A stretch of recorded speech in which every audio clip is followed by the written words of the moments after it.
Ένα από τα πιο έντονα και βασανιστικά ερωτήματα που κάνουμε στον εαυτό μας όταν γνωρίζουμε νέους ανθρώπους είναι το εξής. Μου αρέσουν, αλλά άραγε αρέσω κι εγώ σε αυτούς? Το ερώτημα λοιπόν αυτό νιώθουμε πως έχει τεράστια σημασία, γιατί ανάλογα με το πώς θα το απαντήσουμε μέσα μας, είτε θα κάνουμε βήματα για να βαθύνει η σχέση, είτε, και αυτό συμβαίνει πολύ συχνά, θα απομακρυνθούμε αμέσως προκειμένου να γλιτώσουμε πιθανή απόρριψη ή ντροπή. Αυτό όμως που είναι έτσι εντυπωσιακό και κάπως θλιβερό είναι το πόσο παθητικά στεκόμαστε μπροστά σε αυτό το ερώτημα. Υποθέτουμε λοιπόν ότι υπάρχει μια σχεδόν δίδυμη απάντηση, είτε μας συμπαθούν είτε όχι. Και το αποτέλεσμα βρίσκεται αποκλειστικά στα χέρια του άλλου, χωρίς εμείς να μπορούμε να κάνουμε τίποτα για να το επηρεάσουμε. Στο μυαλό μας ή θέλουν να γίνουν φίλοι μας ή δεν θέλουν. Και η απάντηση αυτή, αν και αφορά εμάς, είναι στην ουσία ανεξάρτητη από οποιαδήποτε δική μας πρωτοβουλία. Η παρανόηση της ανθρώπινης επαφής. Ξεχνάμε λοιπόν κάτι βασικό, κάτι που καταλαβαίνουμε πολύ καλά όταν παρατηρούμε την δική μας ψυχολογία. Πολύ συχνά εμείς οι ίδιοι δεν ξέρουμε πραγματικά τι νιώθουμε για τους άλλους. Η διάθεσή μας λοιπόν αλλάζει. Υπάρχουν μέρες που βλέπουμε τα θετικά ενός ανθρώπου και μέρες που δεν μπορούμε να τον πιάσουμε.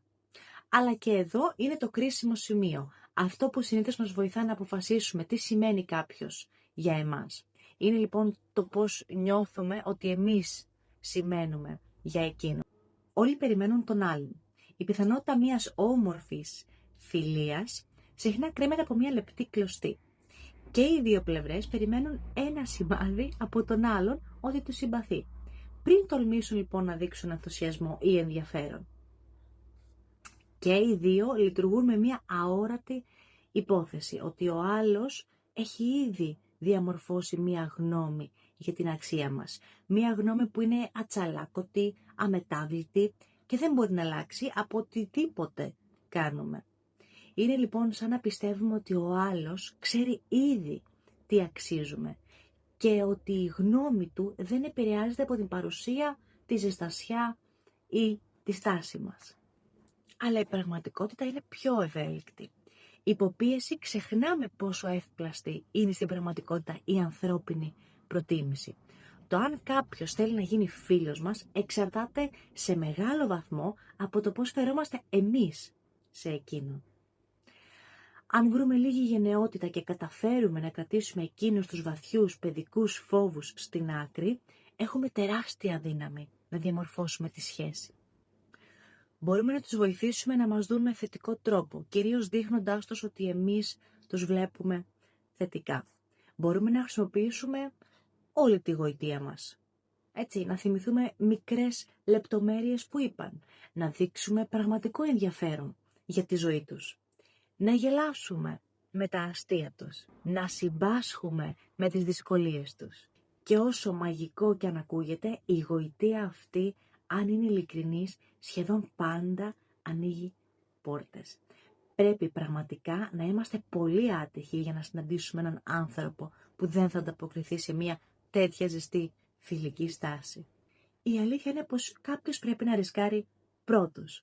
Οι φιλίες δεν προχωρούν αν και οι δύο περιμένουν παθητικά ένα σημάδι. Κάποιος πρέπει να κάνει το πρώτο βήμα.